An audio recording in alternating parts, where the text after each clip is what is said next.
Presidenti i Serbisë Aleksandar Vučić priti sot para Pallatit të Serbisë me ndërimet më të larta shtetërore presidentin e Gjeorgjisë Mihail Kavellashvilin, i cili ndodhet për një vizitë zyrtare në Serbisë së Bashkuar me presidentin Vučić. Kavellashvili u prit edhe nga ministri i punëve të jashtme Marko Đurić dhe pas pritjes ceremoniale pesoi një takim midis Vučić dhe Kavellashvilit. Pas bisedës me presidentin e Gjeorgjisë, presidenti Vučić njoftoi se kishte arritur një marrëveshje të plot për respektimin e Kartës së Kombeve të Bashkuara dhe të gjitha rezolutave të Kombeve të Bashkuara që është thelbësore dhe falenderoi mysafirin e tij për faktin se Gjeorgjia respekton integritetin territorial të Serbisë.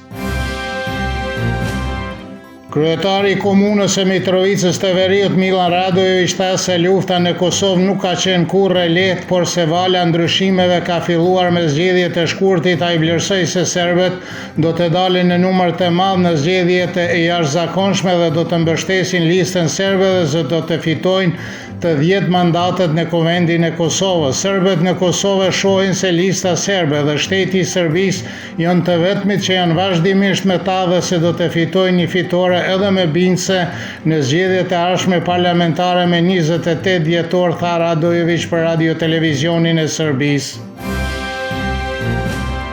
Mbledhjet e para të punës të kuvendeve komunal u mbajtën në komunat në veri të Kosovës, ku u zgjodhen udhëheqësit e kuvendeve të atyre komunave. Nemanja Bishevac u zgjodh kryetari i kuvendit komunal të Mitrovicës së Veriut.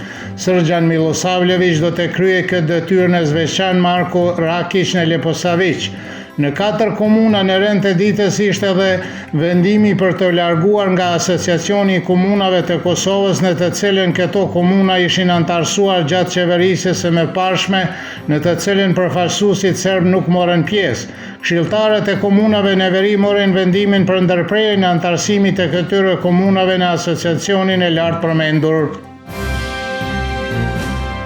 Prokuroria Speciale e Kosovës njoftoi se ka ngritur akt akuzë kundër të pandehurit rëmën në dyshim se ka kryer një krim lufte kundër popullatës civile. Në deklaratë thuhet se sipas akt akuzës e 31 marsit e vitit 99 në fshatin Burim të komunës së Malisheves, RM së bashku me antarët e tjerë të forcave policore dhe ushtarake mori pjesë në vrasjen e 34 civilëve shqiptar.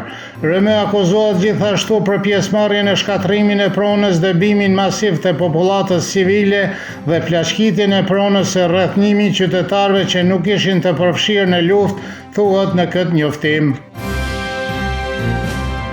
Gazetari Vullnet Krasniqi tha se prokuroria duhet të dëgjojë antaren e vetëvendosjes Dejona Mihali për publikimin e korrespondencës së saj me Faruk Mujkën e Mërkurës, sipas së cilës i qartë se Mujka është emëruar në mënyrë të paligjshme si drejtor ekzekutiv i kompanisë Ibar Lepenas me ndërhyrjen politike të lëvizjes vetëvendosje.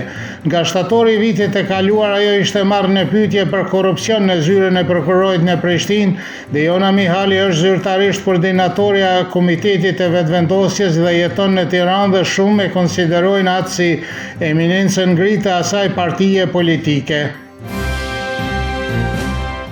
Marko Savković nga Fondi Isak vlerëson se në këtë moment kur bëhet fjalë për armatimin, Beogradi po përpiqet të përgjigjet asaj që po bën në Zagrebi. Kur bëhet fjalë për Kosovën dhe transformimin e FSK-s në ushtri, ai beson se kjo nuk mund të përfundojë pa mbështetjen e vendeve që kanë mbështetur Prishtinën që nga fillimi.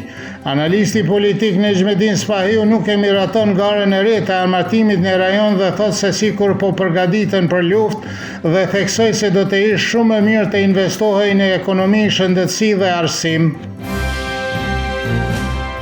Shqipëria nuk e ka fuqinë ekonomike për të blerë pajisje moderne ushtarake, por mund të shërbejë si një vend për mbështetjen taktike të NATO-s, thot për Kosova Online Dritan Lashi, analist dhe redaktor në News 24. Duke përmendur dronet, ai vëren se hapësirën ajrore e Shqipërisë e mbrojnë nga vendet të tjera. Vendet në Ballkanin Perëndimor që janë antarët e NATO-s ndjekin politikën e aleancës kur bëhet fjalë për armatimet, por edhe vendet që nuk janë pjesë e NATO-s kanë nevojë për armatimet e përshtatshme, theksoi Cane Mojanoski, profesor i universitetit nga Shkupi.